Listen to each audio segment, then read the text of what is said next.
The clock read 5:23 p.m. when everything changed. High above the Yemeni coastline, an American F-16 Fighting Falcon from the 421st Fighter Squadron maintained its protective watch over a US naval convoy cutting through the waters below. The routine patrol was about to become anything but routine. Without warning, Houthi forces positioned near Hoda had locked onto the American fighter.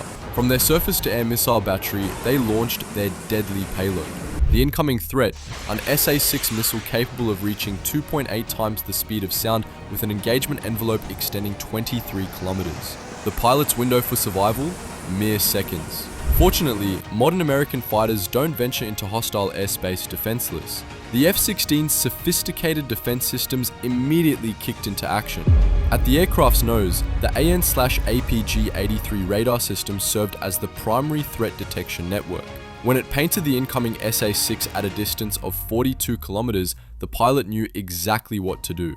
Pushing the stick forward, the F-16 screamed earthward in a desperate dive from 30,000 feet down to 15,000 feet. This wasn't random evasion, it was calculated survival. The SA-6 operates as a semi-active homing missile, requiring continuous ground-based radar illumination to maintain its lethal accuracy. By rapidly changing altitude and flight profile, the pilot aimed to sever that critical data link. But the Houthis weren't finished. The F-16's radar, capable of detecting fighter-sized targets with a 5-meter squared signature at ranges up to 470 kilometers, suddenly lit up with multiple new contacts. More SA-6s were inbound, giving the pilot just 18 seconds to react to this coordinated barrage.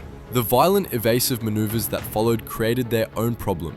While the AN/APG-83 can simultaneously track 20 targets, its effectiveness drops dramatically to just 47% when targets appear 60 degrees off the aircraft's nose. All those life-saving turns were creating radar blind spots, potentially hiding incoming threats. This is where the F-16's next layer of defense activated. Mounted on each wing pylon, the Pylon Integrated Dispensing Systems, or PIDS, represent cutting-edge defensive technology.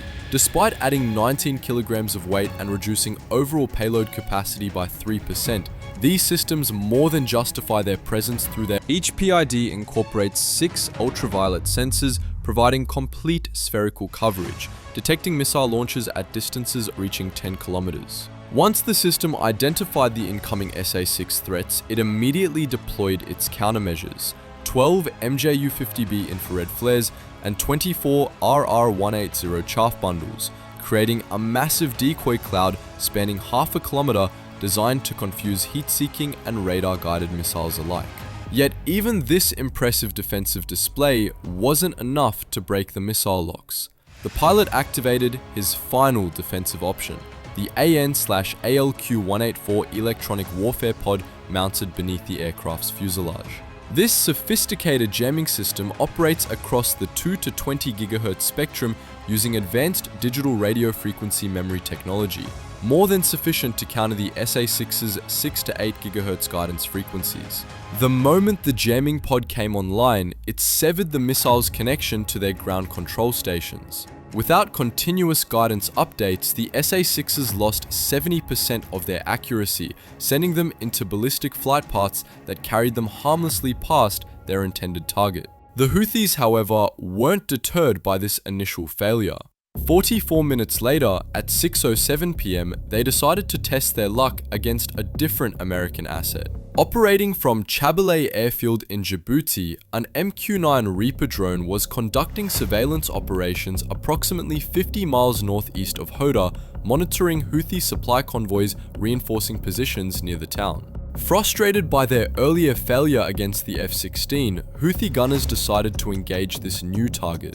Though less sophisticated than the manned fighter, the Reaper possessed its own defensive capabilities. The Pandora missile warning system immediately detected the SA-6 launch, and within 8 seconds, the drone's AN/ALE-47 countermeasure dispenser activated as the aircraft climbed above 15,000 feet to keep incoming threats outside its vulnerable 30-degree blind zone directly below. As the Reaper continued its climb, the countermeasure system deployed 8 flares within 4 seconds, generating a 300 square meter chaff cloud designed to confuse the incoming missiles. However, these defensive stores aren't unlimited.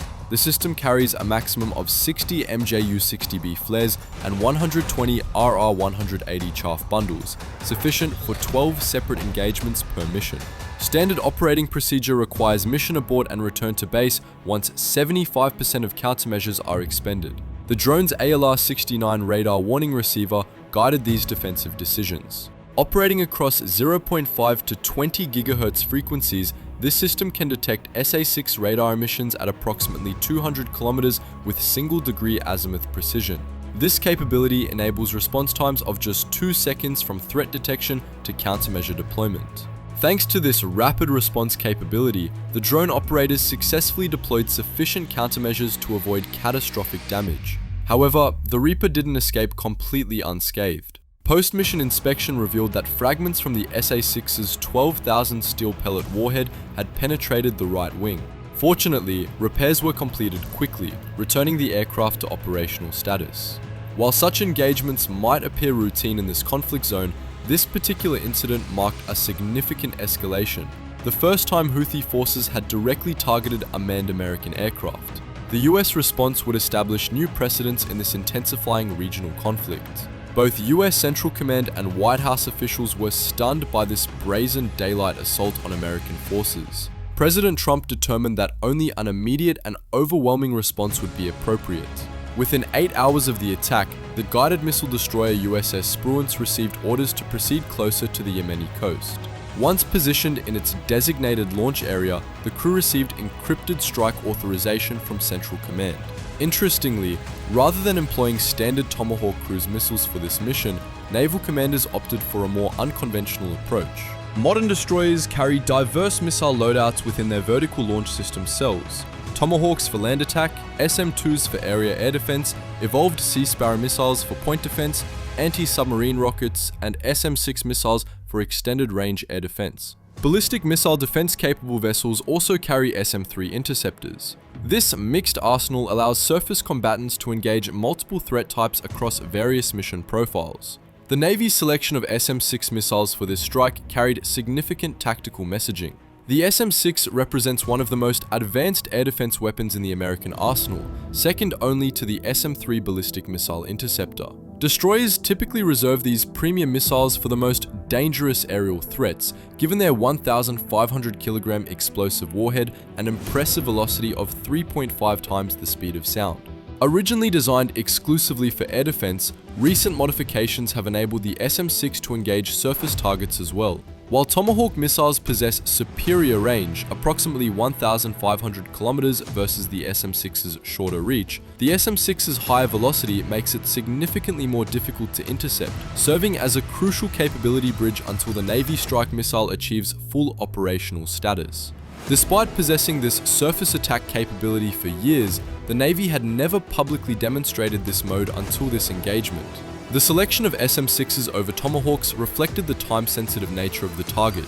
Satellite intelligence confirmed that the SA-6 launcher and its accompanying IS-91 radar remained at Hodor, but with the launcher's maximum road speed of 34 miles per hour, the target could relocate hundreds of miles before a slower Tomahawk could arrive.